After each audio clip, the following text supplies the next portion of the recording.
I drove around Japan for 2 weeks straight, going into every second-hand shop we could find, looking at some of the rarest retro games and consoles ever made.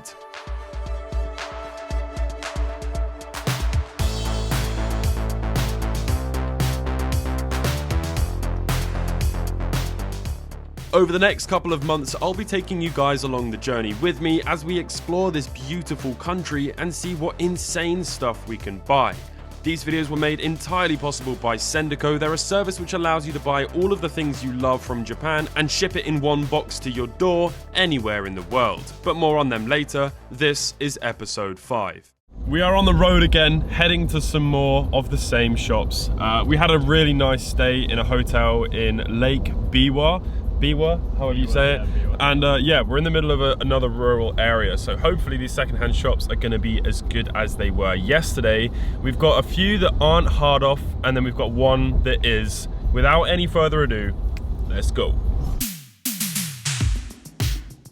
The first stop on the list is a huge second-hand shop. This place was absolutely massive. So we made it. It's not a hard off, as you can see, but it's a massive junk shop which will have everything in it. The gaming section is laid out like an adventure trail, a jungle of epic games and consoles.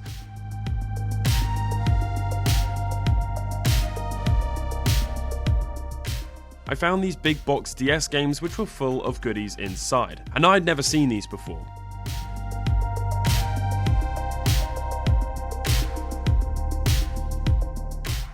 I then found this box of cases and bags. Look at this chef game which comes with a really nice pouch. There was also some really nice DS cartridge cases, and all of this stuff was just a few dollars or less.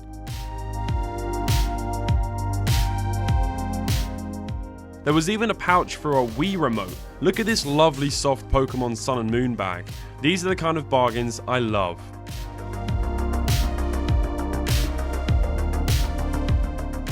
Does anybody need the toilet? Sorry, I meant need a Wii. Need a Wii? Does anybody need a Wii? It's a Wii joke. Look at these silicone dust covers for your Wii slits. Oh, that sounds funny. This place had a bunch of Game & Watches for sale. There were so many different ones, and they even had these really rare big Game & Watches which looked like a classic arcade machine. Oh hey, it's Ball again. Then I found this third-party Game Boy Link cable for the GameCube. I never knew third-party companies made these. Have you ever seen these before? Here's a few nice Hori controllers for the N64, and then some absolutely stunning Pikachu N64 controllers. And then a boxed Pokemon Edition N64 for $250. Then I spotted it in the wild. The incredibly rare Toyota Game Boy Pocket. This was such a lucky find. Priced at 88,000 yen or $633, which might seem a bit expensive, but the only ones listed on eBay are just a bit higher. And back into the depths of the trail, I stumbled across a basket with this little orange Game Boy Advance SP pouch, and above it on the shelf were two interesting little things. These were two mystery packs of Game Boy games, for sale at only $7 each. Don't worry, we'll be looking at those very soon on the second channel. They had this lovely boxed Power Glove, which just looks absolutely gorgeous. Over to the cabinet, a bunch of goodies. Look at this boxed Swan Crystal and a boxed Dreamcast VMU in green.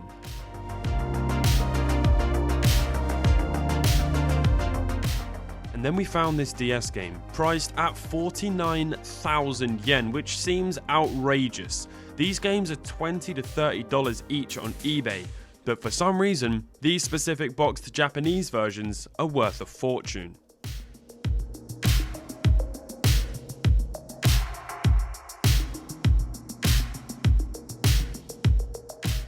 This place was great. What do you think I bought? We're at the next hard off, everyone. Let's go in and see what they've got. Now this hard off was an absolute goldmine. Little did I know I was about to hit the jackpot. As I rose up into the hard off, it looked like any other. Your standard cabinets of games, which at this point I don't even look at. The N64 you can play on if you feel like it. The enormous junk sign in the air. And then, oh, hello. A $15 boxed DS Lite in black. Okay, so it might be a bit faulty, but this is a bargain. What else does this shop have? A boxed Game & Watch ball?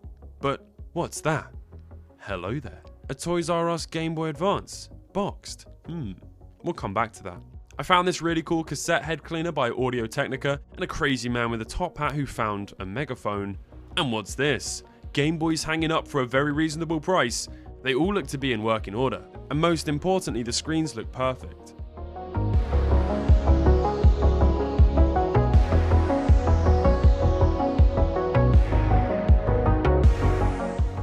And just next to it, a bunch of other Nintendo handhelds, all for a very decent price.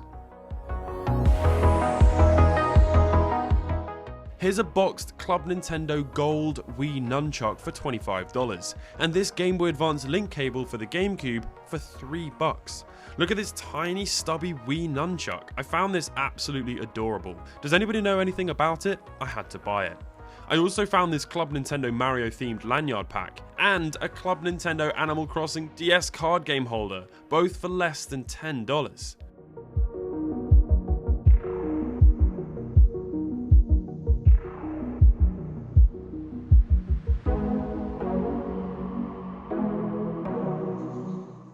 Alex fancied playing a little bit of Mario N64, I guess that's why it's there. Let's see what else this shop has.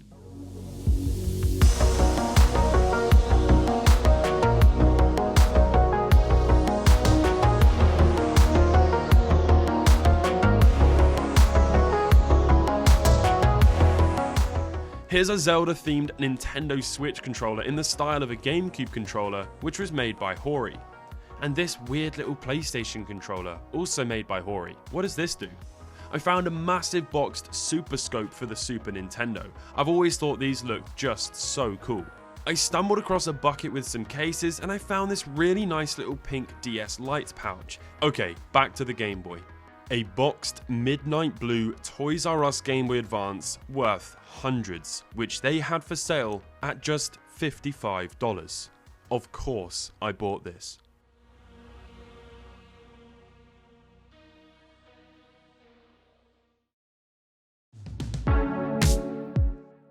Now it's time to head to Kyoto. We're going to be visiting Nintendo in the next vlog, so subscribe and stay tuned for that.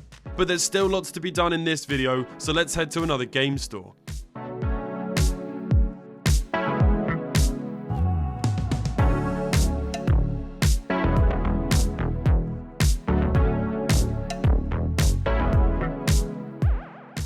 This place was called A2, and my word was it expensive. Perhaps it's because we're back in a major city. But whilst everything was rather expensive, it still had a really great selection.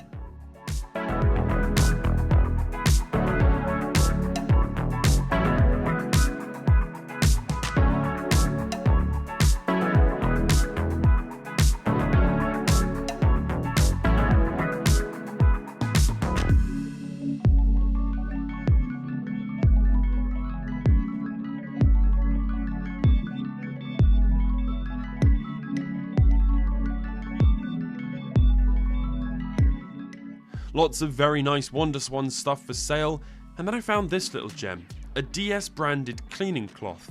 I love that. $4? More like 4 yups.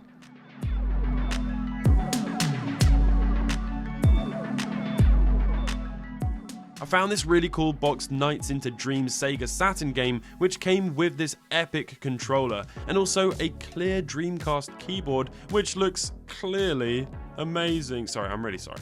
Here's a few more controllers.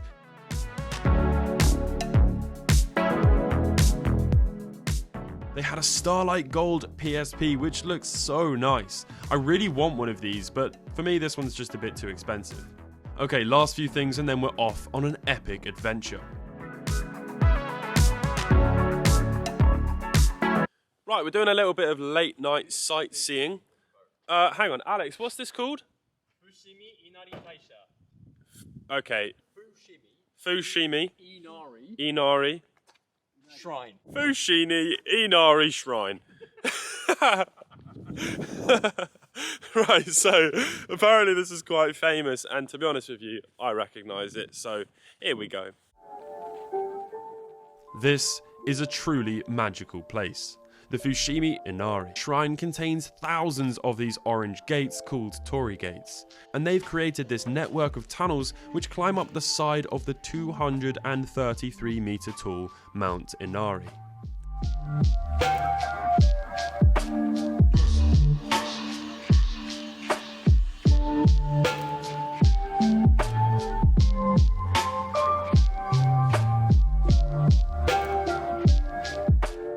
It is said that once you walk through these gates, you have entered a sacred special place. And I truly felt that. Or maybe it was a dehydration. We got absolutely drenched on this hike, but it was so worth it once we got to the top.